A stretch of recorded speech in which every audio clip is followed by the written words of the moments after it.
de habitación. Y qué bueno poder encontrarnos, qué bueno poder unirnos a través de las pantallas de este medio para adorar, para alabar a Dios, al Dios, escucha muy bien, que nunca ha perdido una batalla, al Dios que está con nosotros.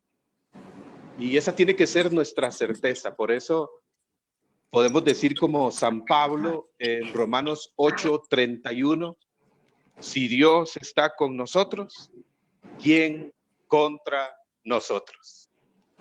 Aunque sé que no es fácil cuando tenemos en contra o frente a nosotros una pandemia mundial. Aunque sé que no es fácil cuando tenemos delante de nosotros o estamos en medio de una gran tempestad. Y precisamente el Papa Francisco, el pasado viernes 27 de marzo, nos regaló esta gran gracia, esta bendición a toda la Iglesia Universal, al mundo, urbe et orbi. Y el Papa Francisco comenzó su predicación partiendo del Evangelio de San Marcos en el capítulo 4, versículo 35, donde nos narra, donde nos narra San Marcos aquel hecho de aquella tempestad que amenazaba con ahogar a los discípulos y aún más cómo Jesús la calma. Y el Papa Francisco partió y fundamentó su reflexión en este texto que podrán leer en el Evangelio de San Marcos, en el capítulo 4, versículos 35 al 41. Y como a los discípulos, esta tempestad nos sorprendió, nos tomó por sorpresa. Y esta tempestad, dice el Papa Francisco, desenmascaró, puso de manifiesto nuestra vulnerabilidad, como que sacó a la luz nuestras falsas seguridades, como que nos desprogramó, nos desinstaló, desprogramó nuestras agendas, nuestros proyectos, nuestras rutinas, nuestras prioridades.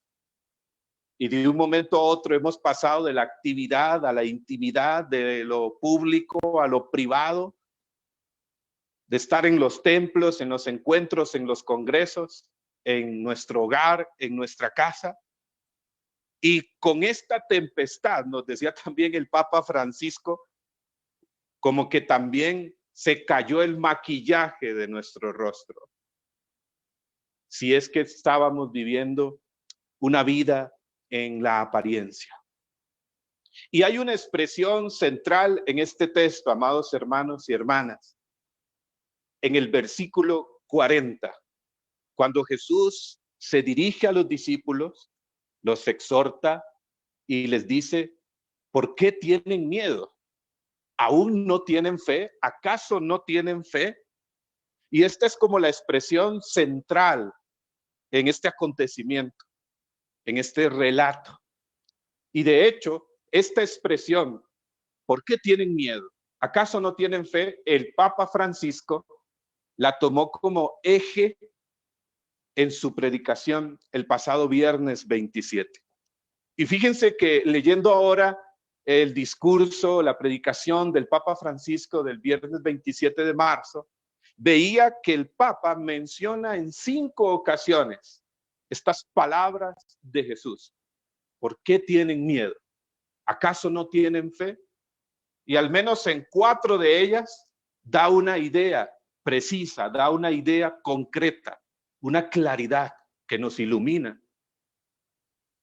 Y si leen el discurso del Papa Francisco, verán desde el inicio, van a ir descubriendo este hilo conductor, estas ideas. Y decía el Papa Francisco primero, cuando Jesús dice, ¿por qué tienen miedo? ¿Acaso no tienen fe? Y dice el Papa Francisco, esta falta de fe de los discípulos, escuchen muy bien, se contrapone a la confianza en Jesús. 2, cuando Jesús les dice, ¿por qué no tienen fe? ¿Por qué tienen miedo? ¿Acaso no tienen fe?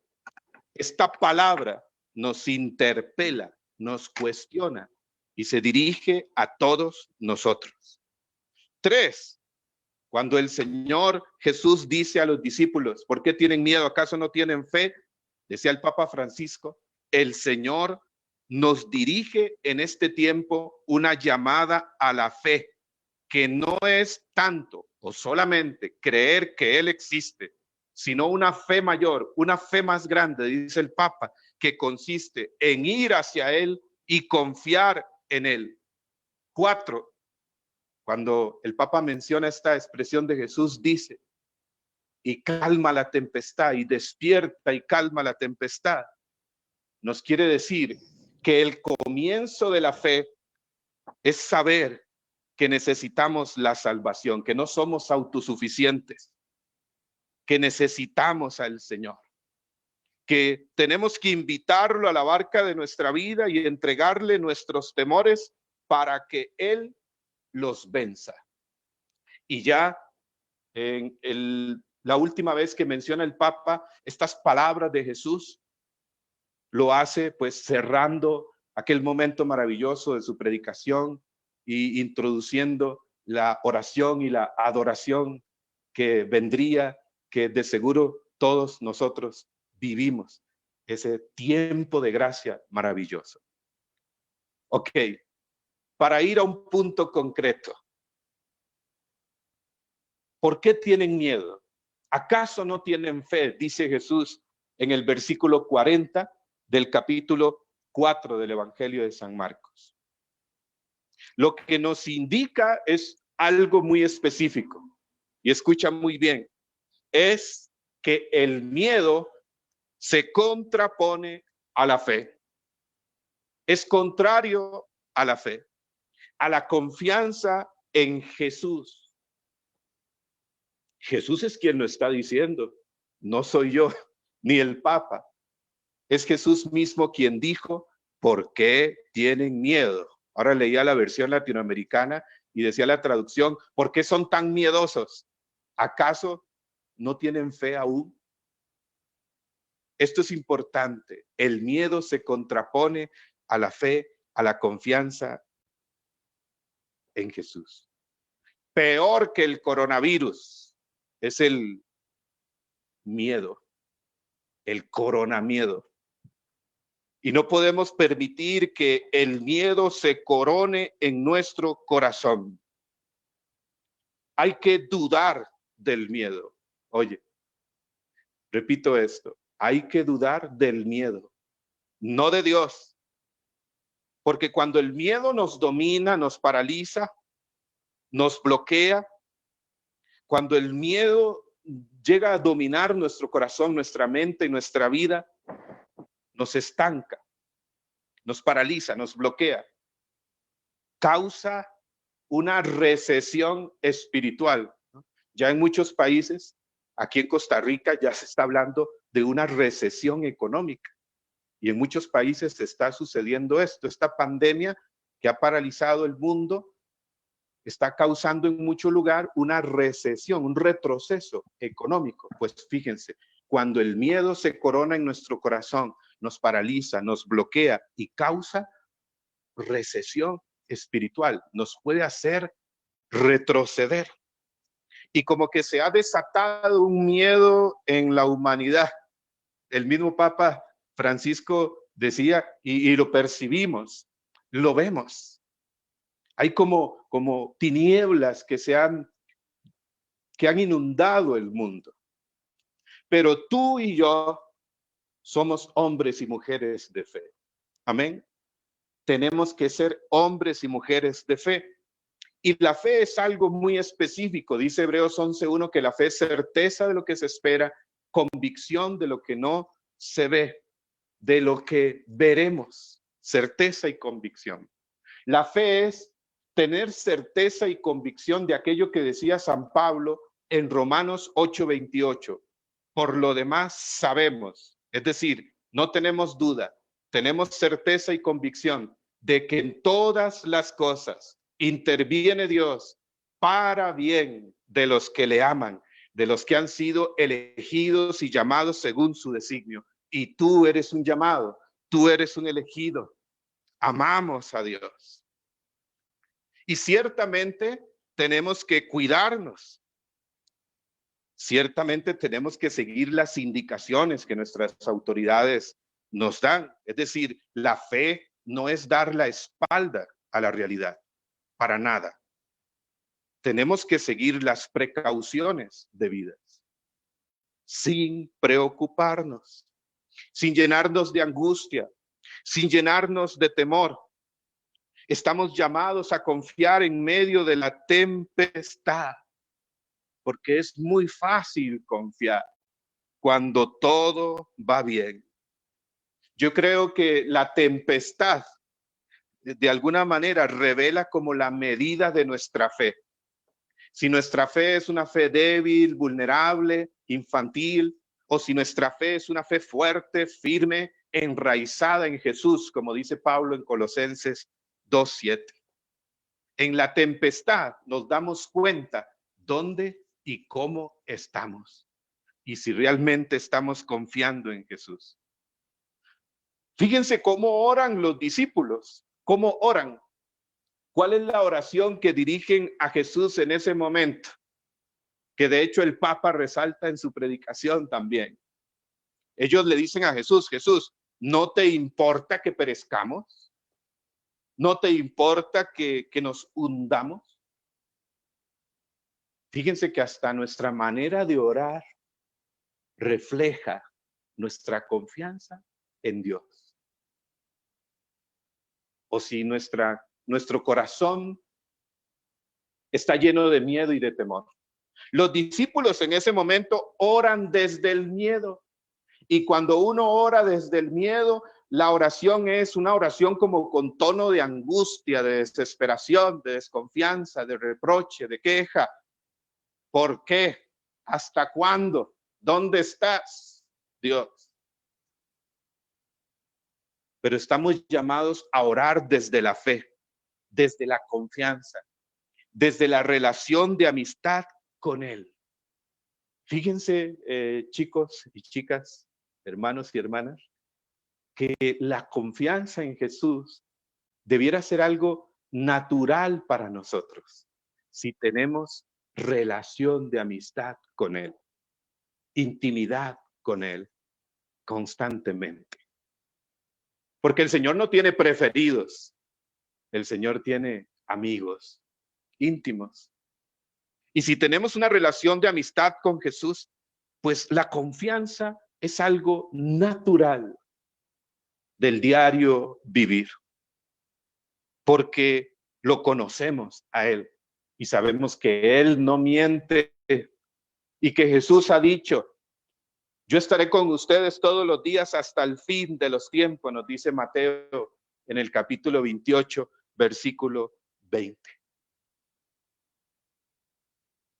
El miedo se contrapone a la confianza en Jesús. Tengo un amigo predicador dominicano que dice, me gusta mucho esta expresión, esta definición que él hace del miedo.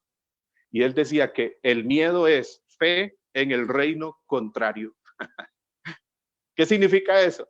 El miedo es fe en el reino contrario, es decir, creer más en el problema, en la enfermedad, en la adversidad, en la angustia, en el temor, que creer en la fidelidad, en el amor, en el perdón, en la misericordia de Dios.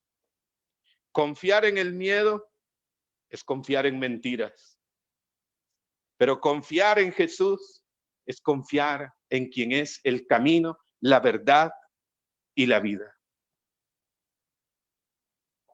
Jesús, el Señor. Cuando le damos lugar al miedo en nuestro corazón, en nuestra mente, en nuestro interior, es fácil identificar sus síntomas, así como una enfermedad tiene sus síntomas, ¿no? Se habla de los síntomas de este virus.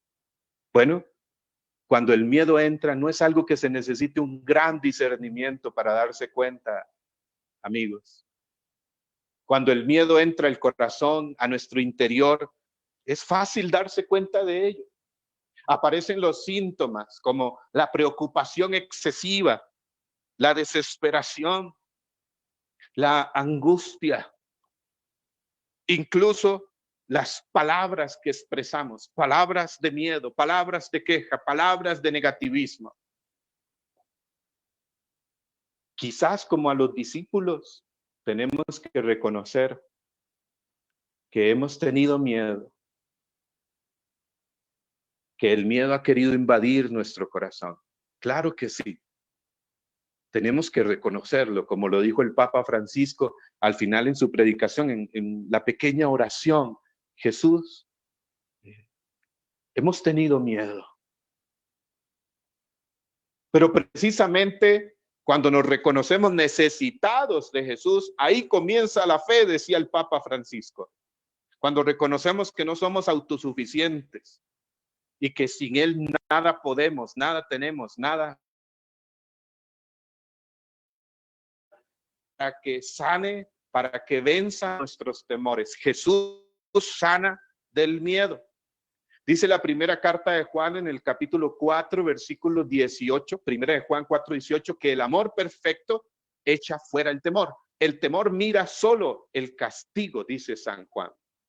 Jesús sana del miedo con su amor en nuestros corazones. Echa fuera el temor, dice la palabra. Echa fuera el temor. Hay gente que en este tiempo habla mucho de castigo, como que le dan una connotación así medio muy apocalíptica a todo lo que está sucediendo. Y ciertamente, ojo con esto, hay que discernir los signos de los tiempos. Hay que escuchar lo que Dios nos está diciendo con los acontecimientos, porque Él quizás no es que permitió el coronavirus, porque Él nos ama. Yo creo que esto tiene una raíz en el pecado del hombre, en la mano del hombre en busca de poder, de riqueza, de intereses egoístas. Pero Dios dispone, utiliza esta situación para manifestar su misericordia, porque el mal y la muerte no tendrán la última palabra. La vida siempre vence. Decía el Papa Francisco, con Dios la vida nunca muere. Y hay gente que está hablando mucho de castigo. Hablemos más del amor de Dios. Hablemos más del amor de Jesús. Jesús sana del miedo. El Espíritu Santo nos sana del miedo. El amor de Dios ha sido derramado en nuestros corazones, dice Romanos 5:5, con el Espíritu Santo que se nos ha sido dado, y Él nos llena de esperanza. Porque no hemos recibido un espíritu de esclavitud para recaer en el temor, dice Pablo en Romanos 8:15, sino un espíritu de filiación que nos hace exclamar, Abba, Padre. Y también decía Pablo en 2 de Timoteo 1:7, recuerdan, no hemos recibido un espíritu de temor, sino un espíritu de amor, de poder, de fortaleza. Dios Padre nos sana del temor. Somos sus hijos. Dice el Salmo 103 en el versículo 4, oye qué hermoso lo que dice, Él no te corona con miedo. Dice el Salmo 103 en el versículo 4, porque Él, Dios Padre, rescata nuestra vida de la muerte, rescata tu vida de la muerte y te corona de amor y de ternura. Qué hermoso, ¿no? Dios nos sana del miedo. Así que yo creo que Dios está actuando. Yo creo que Dios se está manifestando. Todo va en camino. Dios está actuando. Y de alguna manera, no sé si ustedes lo han captado, pero como que la creación lo manifiesta, como que la creación lo revela. Cosas muy interesantes han estado sucediendo. Yo creo que Dios está actuando. Yo creo que Dios está manifestando ya, que todo va en camino. Así que preparémonos porque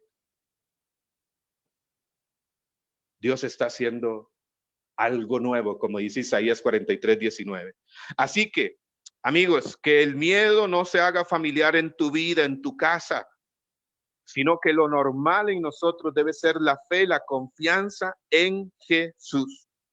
Y yo quisiera terminar esta predicación, esta reflexión, con unos consejos prácticos para fortalecer la fe y debilitar el miedo en nosotros. ¿Les parece? Unos consejos muy sencillos y prácticos les quiero dejar. Número 1, tú y yo somos discípulos de Jesús, discípulos y misioneros. Hemos sido llamados a ser testigos. Yo creo que Dios utiliza la ciencia, tenemos que orar por los médicos, por los científicos, para que encuentren pronto una cura, una vacuna, medicina para toda esta situación. ¿Y cuál debe ser nuestro papel como creyentes? Consejo número 1, para debilitar el miedo y fortalecer la fe. 1, enfocarte en Jesús. Enfocarnos en Jesús. Tu enfoque determina el resultado.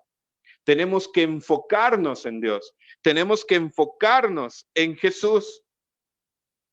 Un amigo predicador decía que muchas veces estamos enombligados. Yo sé que si ustedes se revisan en este momento, todos tienen ombligo, ¿sí o no?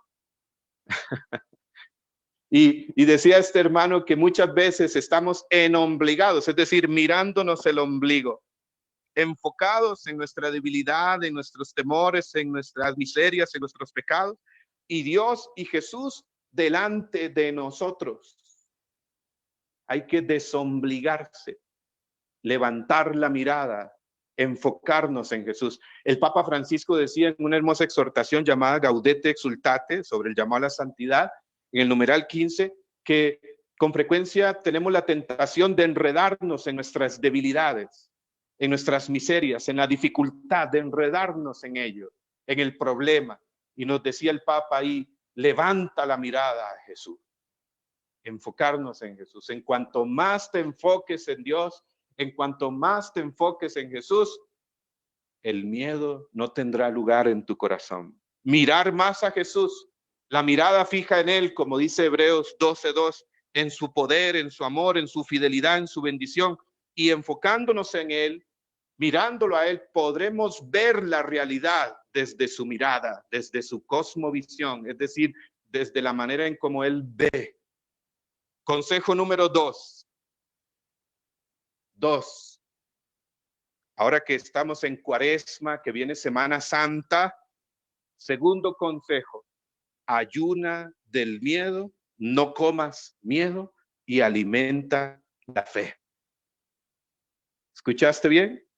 Número 2, ayuna del miedo, no comas miedo, no alimentes el miedo, alimenta la fe. ¿De qué fuentes estás bebiendo? Pues obvio, si te la pasas leyendo noticias negativas, noticias especulantes, incluso falsas. ¿Con qué estás alimentando tu fe? Alimenta tu fe y debilita el miedo.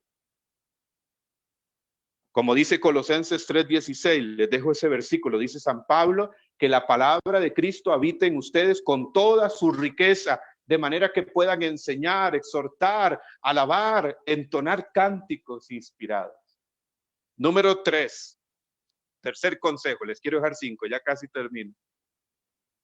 Consejo número 3, oigan qué interesante, háblale a la montaña, háblale a la tempestad. Sí, así como lo escuchas, no es una locura. Bueno, Jesús nos llama a ser locos en Él. Y fíjate que Jesús habló de esta fe en Lucas capítulo 17, versículos 5 y 6. Los discípulos se acercaron y le dijeron, Maestro, aumenta nuestra fe. Y recuerdan, Jesús les respondió, si tuvieran fe como un granito de mostaza, le dirían a esta montaña, arráncate y échate al mar y les obedecerá y nada les será imposible. Jesús dice, háblale a la montaña en mi nombre. Háblale a la montaña que representa el gran problema, el gran obstáculo. El tercer consejo es hablarle a la montaña, hablarle a la tempestad con esta fe carismática que se detenga en el nombre de Jesús. Jesús le habló a la tempestad, dijo a los vientos, dijo a las olas, cálmense, cállate, cesa. Y cesó la tempestad. Y dice Jesús en San Juan 14:12 que el que crea en él hará las mismas obras que él ha hecho y aún mayores. De manera que tenemos que seguir hablando a la montaña. Muévete, detente a esta pandemia, que se detenga, que cese en el nombre de Jesús. Que este momento sea como un epicentro. Hoy se utiliza mucho esa palabra, ¿no? Epicentro, se habla del epicentro de la pandemia y de nuevos epicentros. Un epicentro es un lugar desde el cual brota algo, surge algo que se extiende alrededor, que se propaga. Últimamente he estado haciendo unos momentos de oración y de alabanza en Facebook llamados precisamente epicentro, porque yo creo que cuando nos reunimos en el nombre de Jesús, con su promesa en Mateo 18:20, Él es el centro de la creación. Y cuando nos reunimos en el nombre de Jesús, este momento, si lo creemos, es un epicentro del cielo en la tierra, del reino de Dios entre nosotros. Y de este momento surge, brota bendición, gracia, sanación alrededor, más allá de lo que podemos pedir, pensar o imaginar. Cuarto consejo, nunca olvides, para debilitar el miedo, para vencer el miedo, tu identidad es ser hijo de Dios. No lo olvides. Eres hijo e hija de Dios. Esa es nuestra identidad. No tenemos que temer. Dice San Pablo en Gálatas capítulo 4, versículo 7, que ya no somos esclavos. En Jesús hemos sido hechos hijos de Dios y herederos de la vida eterna. Herederos también en tiempo presente. Donde está un hijo de Dios, el cielo está abierto sobre él. El cielo está abierto sobre ti. Cuarto consejo, no olvides, tu identidad es ser hijo de Dios, por lo tanto no temas. Como hijo de Dios, les decía en el Salmo 103, versículo 4, Él te corona de amor y de ternura. Y quinto y último consejo, para fortalecer la fe y debilitar el miedo. Quinto consejo, sé canal de fe. Sé tú, seamos nosotros instrumentos, medios de fe, de esperanza, no de miedo, no de temor. Y quiero leerles aquí algo que dice el documento de Aparecida, el documento conclusivo de la Quinta Conferencia del Episcopado Latinoamericano y del Caribe, en el numeral 29. Oigan qué hermoso lo que dice. Escuchen bien. La alegría del discípulo, somos discípulos de Jesús. La alegría del discípulo, la esperanza del discípulo, la fe del discípulo, podríamos seguir poniendo ahí, es antídoto. ¿Escucharon bien? Es antídoto frente a un mundo atemorizado por el futuro y agobiado por la violencia y el odio. Cuando tú eres un discípulo alegre, lleno de fe, de amor, tu vida es antídoto, cura para un mundo atemorizado, para un mundo agobiado por la violencia, por el odio. Así que sé canal, sé medio de fe, no dejes de servir, no dejes de amar, mira la necesidad de los otros. Tenemos que orar, pero tenemos también que ayudar a quienes están cerca, porque recuerden que el servicio no es una vida con estilo, no somos servidores solo en retiros, en congresos, en encuentros, sino que el servicio es un estilo de vida. Muy bien, amigos, les he dado 5 consejos para fortalecer la fe y debilitar el miedo. 1, enfocarnos en Jesús. 2, ayuna de miedo y alimenta la fe. 3, habla a la montaña, hablemos a la tempestad en el nombre de Jesús, que cese, que se calme, que termine. 4, no olvides, tu identidad es ser hijo de Dios, eres hijo de Dios. 5, sé canal de fe, no de temor. Nuestra alegría, nuestra fe es antídoto ante un mundo lleno de temor y agobiado hoy más que nunca. Así que, amigos, sin miedo, hacia adelante, porque nuestra fe, dice 1 Juan 5:4, vence el mundo y vencerá esta pandemia y siempre hasta el final somos más que vencedores en Cristo Jesús. Que Dios los bendiga. Ánimo y adelante. Un abrazo para todo Bolivia, un país que amo mucho de corazón. Saludos a todos.